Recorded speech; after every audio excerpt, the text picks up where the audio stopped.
Have you ever stood in a room in your own home, surrounded by a lifetime of treasures and memories, and felt a wave of sheer panic, thinking, how on earth will I ever sort through all of this?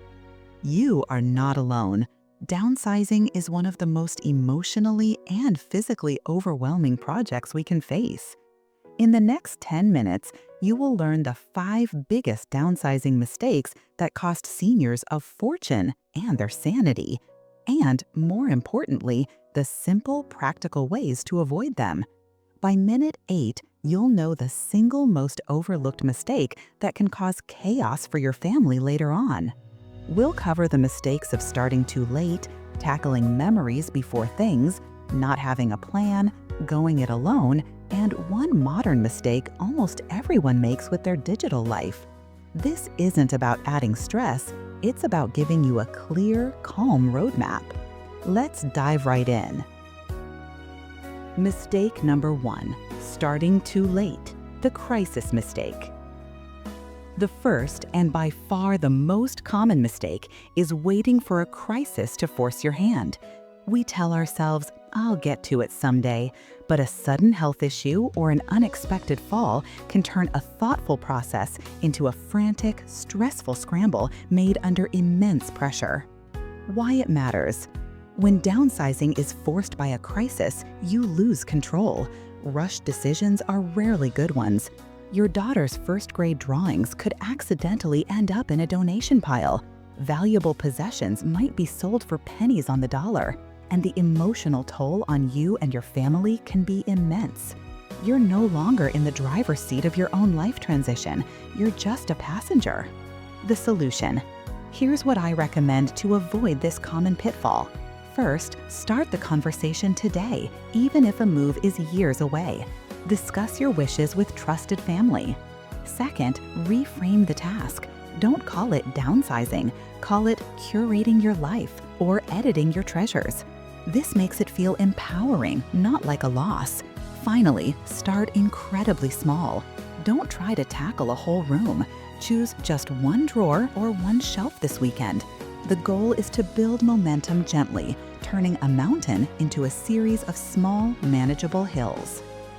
Now, the next mistake is one of the biggest reasons people get stuck, feeling completely frozen in place. In the next few minutes, we're going to untangle it so you can move forward with confidence. Mistake number 2, tackling physical items before emotional memories. The second mistake I see constantly is trying to sort the physical stuff before you've sorted the emotional stories. This is the #1 reason people get stuck. You pick up that chipped teacup you and your husband used for coffee every Saturday morning for 40 years, and you're not just holding porcelain, you're holding decades of conversations. You can't possibly decide its fate in that moment, and so you feel paralyzed. Why it matters? When you try to make logical decisions while your heart is flooded with emotion, you create intense internal conflict. This leads to decision fatigue, frustration, and procrastination. You end up with dozens of maybe piles and a feeling of being emotionally drained, making it almost impossible to move forward. This is one of the most common downsizing mistakes for seniors because our lives are so rich with memories. The solution? The key is to separate the memory from the item before you decide. First, give yourself a memory tour. Before sorting a room, walk through it with a friend or family member and just tell the stories of the objects. Honor the memories without the pressure of making a decision. Second, create a treasure box. Designate one single box for your most precious, non-negotiable mementos. Knowing these are safe makes letting go of other things easier. Finally, take photographs. For larger items you can't keep, take a beautiful photo. You can create a memory album. This allows you to keep the story without having to keep the stuff. What's one object in your home that holds a powerful story you'd love to share? Just thinking about that story is the first, most important step. All right, now that we've honored our memories, let's get practical. In the next 3 minutes, we'll cover the 2 most common logistical mistakes that can save you significant time, money, and frustration. Mistake number 3, not having a floor plan, the measurement mistake. This next mistake is purely practical, but it causes so much last-minute stress. It's the mistake of sorting and packing without a crystal clear, measured floor plan of your new space. You guess what will fit, or you keep that 8-foot sectional that seemed perfect in your family room without realizing it won't even fit through a 32-inch apartment door. Why it matters. The consequences are frustrating and costly. You either get rid of something you later realize you had the perfect spot for, or more commonly, you pay movers to transport heavy furniture only to discover on moving day that it simply does not fit. This leads to frantic moving day decisions about what to do with a beloved piece, adding immense stress and expense at the worst possible time. The solution: I recommend you become a space architect before you pack a single box. First, get the exact dimensions of your new space. If there's no official floor plan, visit with a tape measure and draw one yourself. Measure the walls, doorways, and windows. Second, measure your must-keep furniture. Know the length, width, and height of your bed, sofa, and key tables. Finally, shop from your own home. Use your floor plan to place your essential items first. This makes decisions logical, not emotional, and will save you a world of trouble later. Mistake number 4, trying to do it all alone, the independence trap. Many of us have spent a lifetime being fiercely independent, and it's a source of pride. But a huge mistake is trying to apply that same lone wolf approach to downsizing. The truth is, this project is often too big to handle alone, and insisting on doing so can lead to burnout. Why it matters. Downsizing is physically demanding.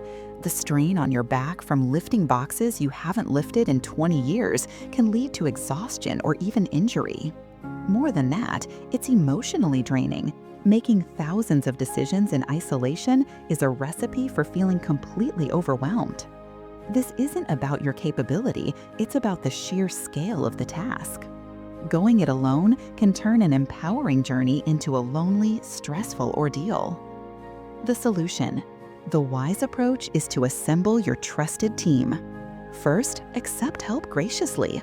When loved ones offer, let them. It's a gift to them too, allowing them to show they care. Second, assign specific roles. To keep things organized, ask one person to be in charge of listing items for sale online, another to handle donation drop-offs, and perhaps a close friend just to provide emotional support and a cup of tea. Finally, consider professionals. If your budget allows, senior move managers are experts who can handle the entire process, saving you immense stress.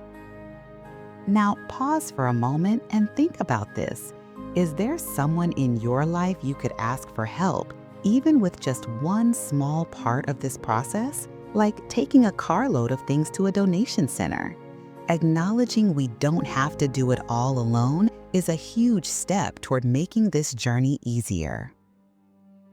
Mistake number 5, forgetting your digital life, the modern mistake. And now for the mistake I promised you, the one that is so often overlooked in our modern world, but can cause the most chaos for your family down the line. It's the mistake of focusing only on your physical belongings and completely forgetting to downsize your digital life. Why it matters. In today's world, leaving behind a disorganized digital footprint is a huge burden. This includes everything from continuing to pay that recurring $14.99 charge for a service you haven't used since 2018, to precious family photos being lost forever on an old computer, to, most critically, leaving your family unable to access important online accounts or manage your affairs if you become unable to do so yourself. It can be a logistical and legal nightmare. The solution. I recommend you create a simple digital downsizing plan. First, inventory your digital assets. Make a simple list of your important online accounts, banking, social media, email, and any recurring subscriptions. Second, organize and back up your digital photos. This is a wonderful project. Put them in labeled folders on your computer, then back them up to a cloud service and an external hard drive. Share access with a trusted family member. Finally, and this is essential, create a secure password legacy. Use a secure password manager to store your login information and then make a clear, legally sound plan to ensure a trusted executor or family member can gain access to that manager when necessary. So there we have it, 5 common hurdles on the downsizing journey and 5 empowering ways to approach them. Ultimately, successful downsizing isn't about getting rid of your past, but about mindfully and lovingly making room for your future. It's about trading the burden of too much stuff for the freedom of simplicity, safety, and peace of mind. It is a challenging journey, there is no doubt, but with a plan and a compassionate approach, it is one you can navigate beautifully. You have the wisdom to know what truly matters and the strength to make choices that honor your next chapter. Tell me in the comments which of these 5 mistakes you're dealing with right now, or which solution was most helpful to hear today. Your insights help our entire community. If this guide was helpful, please give this video a like and subscribe to Elderflowerings for more practical guides like this to help you thrive. Your support allows us to continue this important work. Thank you so much for being here with me today. Remember, you are not just clearing out a house, you are curating a life of ease and joy for the wonderful years ahead.